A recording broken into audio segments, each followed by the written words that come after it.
Kisaragi Station. Ah, Kisaragi Station. The train stop that doesn't exist, yet somehow people keep ending up there. Our story begins, as many do in Japan, on an internet message board. In 2004, a user named Hasumi posted about her strange train ride. She had fallen asleep on a normal commuter train, only to wake up and realize the train had passed her stop and just kept going. The announcement stopped, the lights flickered, the train slowed, and then, ding, Kisaragi Station. Hasumi stepped off, thinking maybe she'd just never heard of it before. But something was off. The station was eerily quiet, no staff, no passengers, just the hum of the night. Her phone signal flickered in and out as she tried to text her friends for help. They searched online, no record of Kisaragi Station existed anywhere. She described walking into the surrounding area, old shrines, silent hills, tunnels that seemed to whisper her name. Every time she tried to go back, the path changed. At one point, she wrote, a stranger offered her a ride to a nearby mountain. Her friends begged her not to go. That was her last post. Since then, people online claim to have found Kisaragi Station through strange dreams, odd train routes, or even weird GPS glitches. Some say it's a way station between the living and the dead. Others think it's an urban metaphor, a warning about losing yourself in technology, isolation, or the endless ride of modern life. But still, commuters in Japan joke, if your train passes your stop and you hear the name Kisaragi Station, don't get off. Stay in your seat, because once you do, you might never find your way back. Okiku's well. Long before horror movies, Japan already had the template for a ghost story, and her name was Okiku.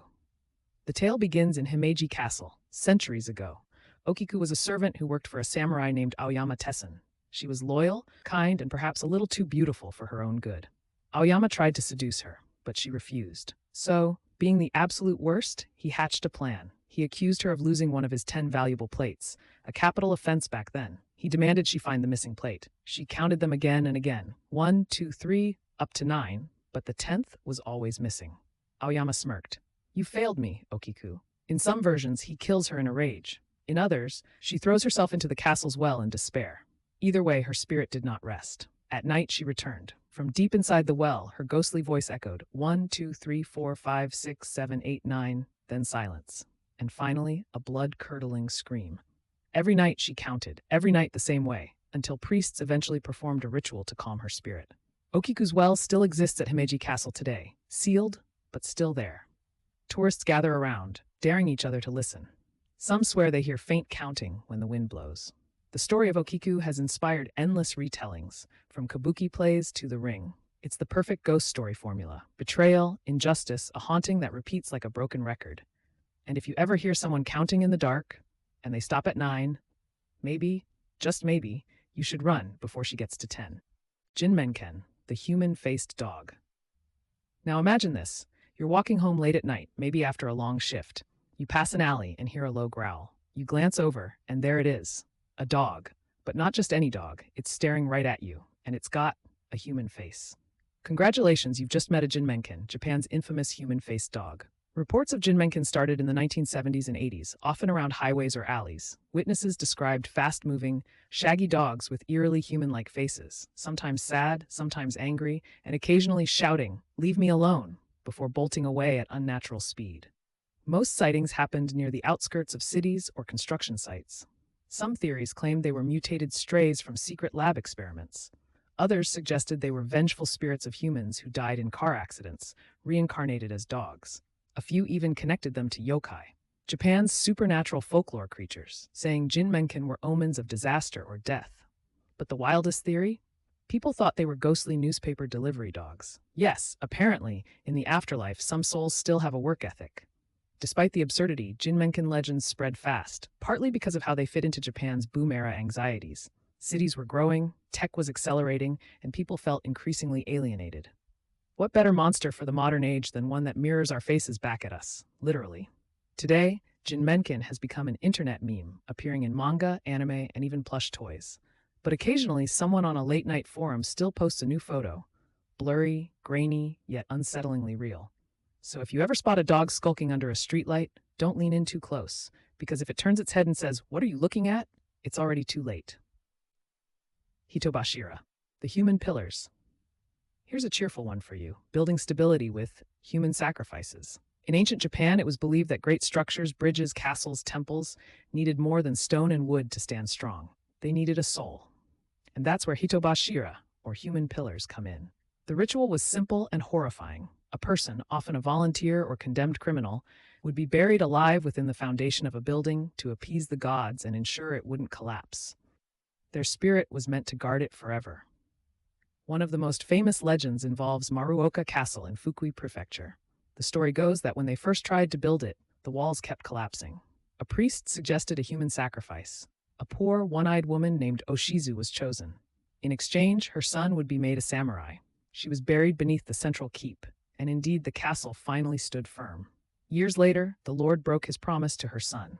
Soon after, the castle flooded and partially collapsed. Locals said it was Oshizu's tears washing away the betrayal. Hitobashira stories appear all over Japan: bridges, dams, even shrines. While no physical evidence has ever confirmed the practice, old records and songs suggest it may have happened in some form. And psychologically, it reflected a time when construction felt mystical, when human life itself was seen as part of the natural offering to fate. Today, the idea of human sacrifice is, of course, unthinkable. But next time you admire an ancient Japanese castle, remember, it might be standing tall not because of engineering alone, but because someone, somewhere, is still holding it up from below. Mary-san, the haunted doll. If you think Annabelle is scary, wait until you hear about her Japanese cousin, Mary-san. The story starts innocently enough. A little girl buys a lovely porcelain doll named Mary. Cute dress, rosy cheeks, gentle smile, the kind of doll that looks like it might blink when you're not looking. Eventually, the girl outgrows her toys and decides to throw Mary away. That night, the phone rings. "Hello? This is Mary. I'm at the garbage can." The girl laughs it off, assuming it's a prank. But a few minutes later, another call. "Hello? This is Mary. I'm at the corner of your street." The girl hangs up, unsettled. Then another call. "Hello, this is Mary. I'm right outside your house." And finally, the phone rings one last time.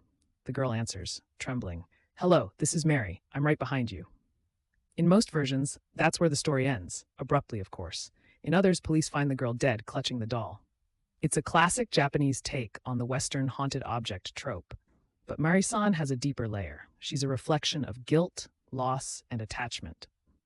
The doll isn't just a ghost. She's the lingering consequence of being careless with love or memory. The story spread widely in the 1980s and 90s through schoolyard rumors, evolving into chain messages and early internet creepypasta.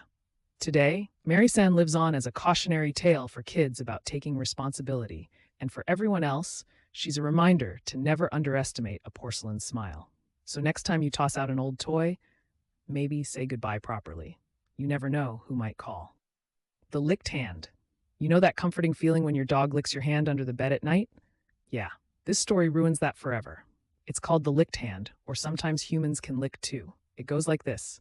A young girl is home alone for the night. Her parents have gone out, but she's not scared. Her loyal dog is by her side.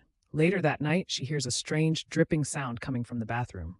She's too nervous to check, so she keeps her hand by the bed and feels the dog licking her fingers. Comforted, she falls asleep. The next morning, she wakes up to a horrific sight. Her dog hanging from the shower head, dead, blood dripping onto the tiles. On the mirror, written in red, are the words, "Humans can lick too." The story originated in Western folklore but took root in Japan during the late 20th century, blending with the country's love for eerie urban tales. It's now part of the Japanese kawaii hanashi, scary stories often told around campfires or on late-night TV specials. What makes it chilling isn't just the twist, it's how plausible it feels. It plays on the illusion of safety, the trust we have in familiar things.